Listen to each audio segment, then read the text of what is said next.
शिरोळ तालुक्यातील शिर्टी ग्रामपंचायतीच्या सरपंचपदी शुभांगी शिरगावे आहेत. मात्र त्यांच्याऐवजी त्यांचे पती राजकुमार शिरगावे हेच कारभार चालवत असल्याचा आरोप ग्रामपंचायत सदस्य रामदास भंडारे यांनी केलाय. सरपंच शुभांगी शिरगावे या ग्रामपंचायतीत दैनंदिन कामकाजासाठी येत नाहीत. त्यांच्या खुर्चीवर त्यांचे पती बसून कागदपत्रांवर स्वाक्षऱ्या करत असल्याचा आरोप भंडारे यांनी केलाय. महिला असताना सुद्धा त्यांच्या पतींचा हस्तक्षेप होतोय. वारंवार तोंडी लेखी स्वरूपात मी तक्रारी केलेल्या आहेत.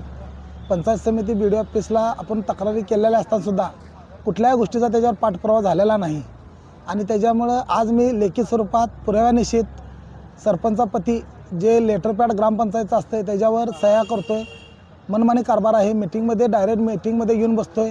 ग्रामसेवकाला वारंवार तक्रार केला असताना ग्रामसेवकांनी त्यांची मिलीभगत असल्यामुळे त्यांनी कुठलाही आमच्या तक्रारीला डुरकावून लावलेला आहे. याबाबत वरिष्ठ कार्यालयाकडे तक्रार केली आहे. याची दखल घेतली नाही तर 15 फेब्रुवारीपासून चर्मकार आणि बौद्ध समाजाच्या वतीनं शिरोळ पंचायत समितीसमोर आमरण उपोषण करण्याचा इशारा भंडारे यांनी दिलाय.